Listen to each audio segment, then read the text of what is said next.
गणेशाय नमो नमः। हेम सरस्वती देवी नारायणी नमो नमः। वक्रतुंड महाकाय सूर्यकोटि संप्रभा निर्विघ्नं मम देव शुभ कार्येषु सर्वदा। जय जय श्री गणेशाय नमो नमः। जय जय गौरी गणेश लक्ष्मी देवी नारायणी नमो नमः। जय गणेश गिरिजा सुमन मंगल मूल सुजान कात दास तुम देव अभय वरदान। गुरु अखंड नंद बोधाय शिष्य संताप हरणे सच्चिदानंद रूपाय तस्मै श्री गुरवे नमः। अखंड मंडलाकारं व्याप्तेन चराचरं पददर्शितेन तस्मै श्री गुरवे नमः।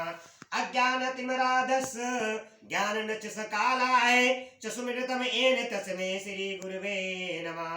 गुरुर्ब्रह्मा गुरुर्विष्णु गुरुर्देवो महेश्वरः गुरुर्साक्षात् परब्रह्म तस्मै श्री गुरवे नमः।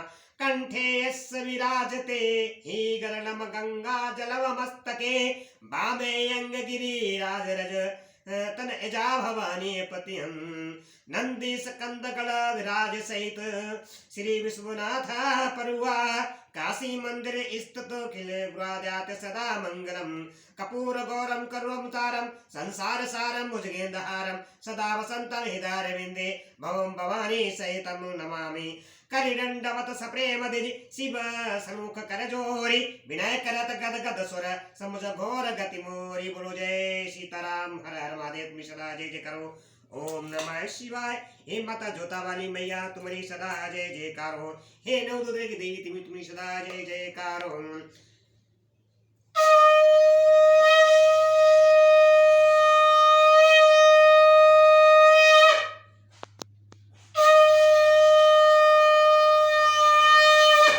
जय जय महादेव प्रभु। ओम नमः शिवाय।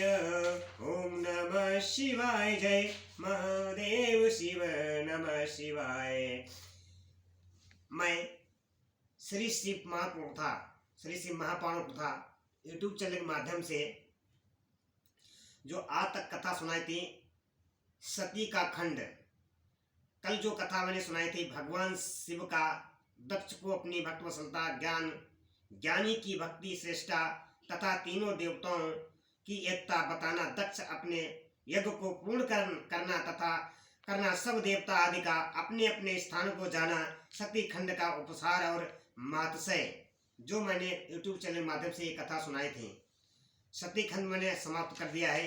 जो आज कथा सुनाने जा रहा हूँ यूट्यूब चैनल के माध्यम से रुद्र संहिता से तृतीय पार्वती खंड। जो भी इस कथा को सुनेगा लाइक करेगा कमेंट करेगा शेयर करेगा उस पर भगवान सदाशिव कृपा बना रखेंगे। मैं यूट्यूब चैनल के माध्यम सभी देशवासियों को हार्दिक बधाई देता हूँ चैत्र नवरात्रि मास की। जय जय भोलेनाथ में सदा जय जयकार। हिमालय के स्थावर जंगम त्रिविध स्वरूप एवं दिव्य तत्व का वर्ण मैना के साथ उनका विवाह तथा मैना आदि को पूर्व जन्म में प्राप्त हुए सनकादि के शाप एवं वरदान का कथन। जो भी इस कथा को सुनेगा उस पर भगवान सदाशिव कृपा बना रखेंगे और घर में सुख शांति समृद्धि धन की प्राप्ति होगी। जय जय हर हर महादेव सदा जय जयकार। हे जोता वाली मैया सदा जयकार। हर हर महादेव सदा जय जयकार। नारद जी ने पूछा ब्राह्मण पिता के यज्ञ में अपने शरीर का परित्याग करके दक्ष कन्या जगदम्बा सती देवी किस प्रकार गिरिराज हिमालय की पुत्री हुई। किस तरह अत्यंत उग्र तपस्या करके उन्होंने पुनः शिव को ही पति रूप में प्राप्त किया।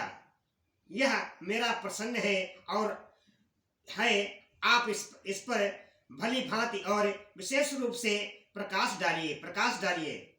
ब्रह्मा जी ने कहा कि मुने नारद तुम पहले पार्वती की माता के जन्म विवाह और अन्य भक्ति वर्धक पावन चरित्र सुनो। मुनि श्रेष्ठ उत्तम दिशा में पर्वतों का राजा हिमवान नामक महान पर्वत है जो महातेजस्वी और समृद्धिशाली है। उसके दो रूप प्रसिद्ध हैं, एक स्थावर और दूसरा जंगम।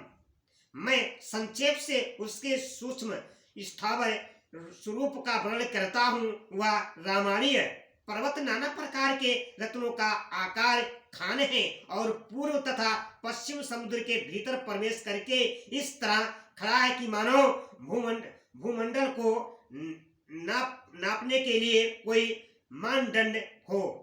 वह नाना प्रकार के वृक्षों से व्याप्त है और अनेक शिखरों के कारण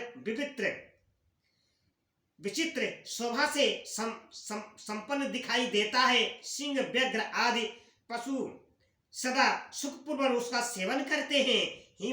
हिम का तो वह भंडार ही है, इसीलिए अत्यंत उग्र जान पड़ता है। भांति भांति के आश्चर्यजनक दृश्यों से उसकी विचित्र शोभा होती है। देवता, ऋषि, सिद्ध और मुनि उस पर्वत का आश्रय लेकर रहते हैं। भगवान शिव को वह बहुत ही प्रिय है, तपस्या करने का स्थान है।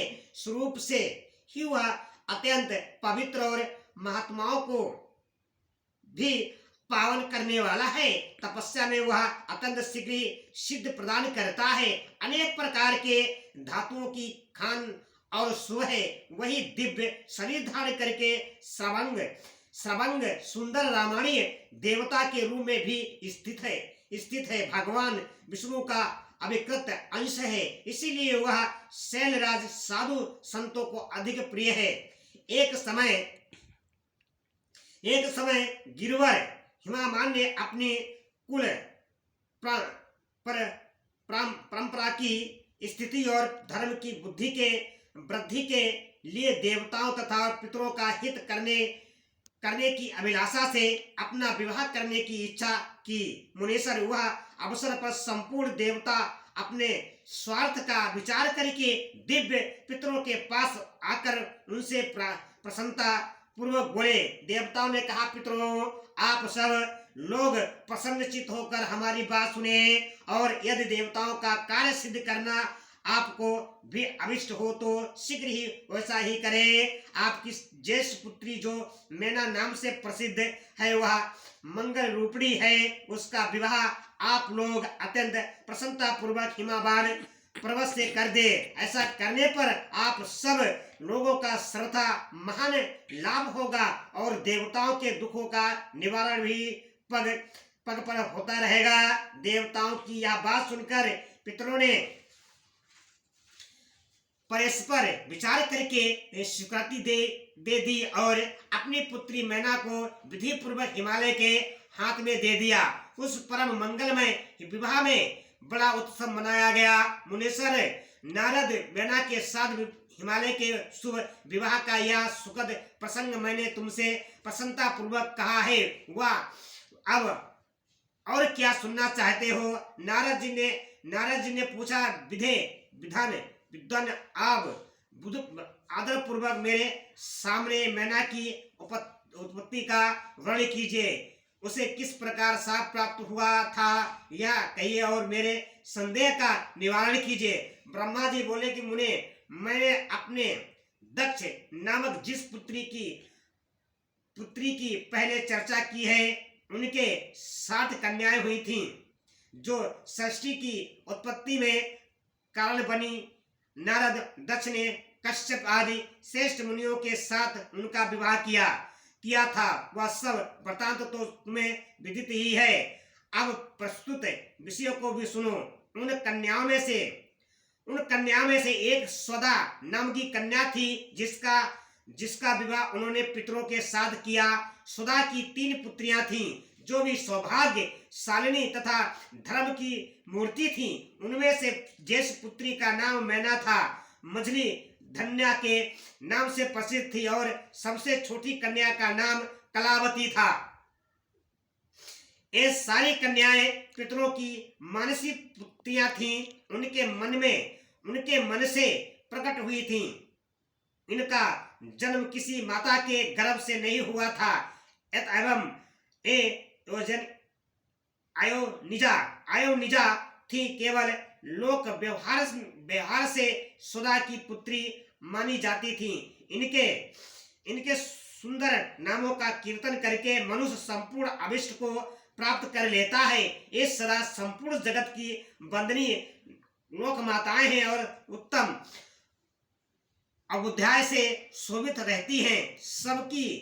सबकी सब परम योगिनी ज्ञानी निधि तथा तीनों लोकों में सर्वत्र जो जा सकने वाली हैं। मुनीश्वर एक समय वे तीनों बहनें भगवान विष्णु के निवासी स्थान पर श्रेष्ठ द्वीप में उनका दर्शन करने के लिए गईं। भगवान विष्णु को प्रणाम और भक्ति पूर्वक उनकी स्तुति करके वे उन्हीं की आज्ञा से वहां ठहर गईं। उस समय वहां संतों का बड़ा भारी समाज एकत्र हुआ था। मुने उसी अवसर पर मेरे पुत्र सनकादि सिद्धगण भी वहां आ गए और श्री हरि की स्तुति वंदना करके मुनि की आज्ञा से वहां ठहर गए। सनकादि मुनि देवताओं के आदि पुरुष और संपूर्ण लोकों में बंदित हैं। वे जब वहां आकर खड़े हुए उस समय देव श्वेत द्वीप के सब लोग उन्हें देख प्रणाम करते हुए उठकर खड़े हो गए, परंतु वे ये तीनों बहनें उन्हें देखकर भी वहां नहीं उठी। इससे सनत कुमार ने उनको मर्यादा रक्षार्थ उन्हें स्वर्ग से दूर होकर नर स्त्री बनने का शाप दे दिया। फिर उनके प्रार्थना करने पर वे प्रसन्न हो गए और बोले सनत कुमार ने कहा, पितरों की तीनों कन्याओं, तुम प्रसन्नचित्त होकर मेरी बात सुनो। यह तुम्हारी शोक का नाश करने वाली और सदा ही तुम्हें सुख देने वाली है। तुमसे जो ज्येष्ठ है वह भगवान विष्णु की अंशभूत हिमालय गिरी की पत्नी हो। उसी से जो कन्या होगी वह पार्वती के नाम से विख्यात होगी।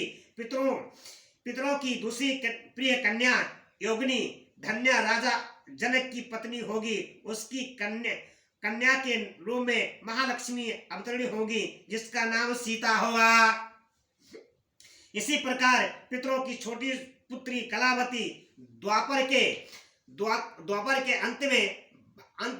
अंतिम भाग में वसुभानु वैश्व की पत्नी होगी और उसकी प्रिय पुत्री राधा के नाम से विख्यात होगी। योगिनी मेनका पार्वती जी के वरदान से अपने पति के साथ उसी शरीर से कैलाश नामक परम पद को प्राप्त हो जाएगी। धन्या तथा उनके पति जनक कुल में उत्पन्न हुए जीवन मुक्त महायोगी राजा शीरध्वज लक्ष्मी स्वरूपा सीता के प्रभाव से वैकुंठ धाम में जाएंगे। वृष भानु के साथ वैवाहिक मंगल कृत्य संपन्न होने के कारण जीवन मुक्त योगिनी कलावती भी अपनी कन्या राधा के साथ गोलोक धाम में जाएंगी। इसमें संशय नहीं है। विपत्ति में पड़े बिना कहाँ किनकी महिमा प्रकट होती है। उत्तम कर्म करने वाले पुण्य आत्मा पुरुषों का संकट जब टल जाता है तब उन्हें दुर्लभ सुख की प्राप्ति होती है। अब तुम लोग प्रसन्नतापूर्वक मेरी दूसरी बात भी सुनो, जो सदा सुख देने वाली है। मैना की पुत्री जगदम्बा पार्वती देवी अत्यंत दुसह तप करके भगवान शिव की प्रिय पत्नी बनेगी।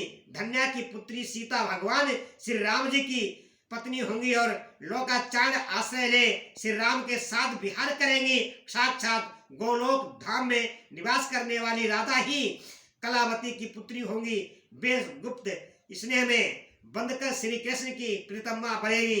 ब्रह्मा जी कह रहे कि नारद इसी प्रकार सांप के ब्याज से दुर्लभ वरदान देकर सबके द्वारा प्रशंसित भगवान सनत कुमार मुनि भाइयों सहित वहीं अंतर्धान हो गए। तात पितरों की मानसी पुत्री वे तीनों बहनें इसी प्रकार साप मुक्त हो सुख पाकर तुरंत अपने घर को चली गई। जय जय भगवान सदा जय जयकार। हर हर महादेव सदा जय जयकार। ओम नमः शिवाय। ओम नमः शिवाय। जय महादेव शिव नमः शिवाय।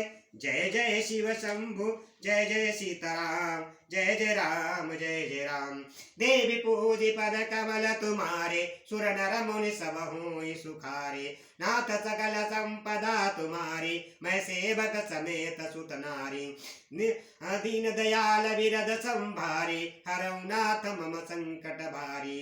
नाथ सकल संपदा तुम्हारी मैं सेवक समेत सुत नारी। मैंने YouTube चैनल के माध्यम से रुद्र संहिता से पार्वती खंड आरंभ कर दिया है। चैत्र के नवरात्र मास चल रहे हैं। जो भी इस कथा को सुनेगा, लाइक करेगा, कमेंट करेगा, शेयर करेगा, उस पे भगवान सदाशिव कृपा बना रखे। माता रानी जगदम्बा पार्वती तुम सब पे भक्तों पर दया बनाए रखेंगे। हर हर महादेव पूछा जय जय करो। हे प्रभु दीन दयाल विरद संभारी हरौ नाथ मम संकट भारी।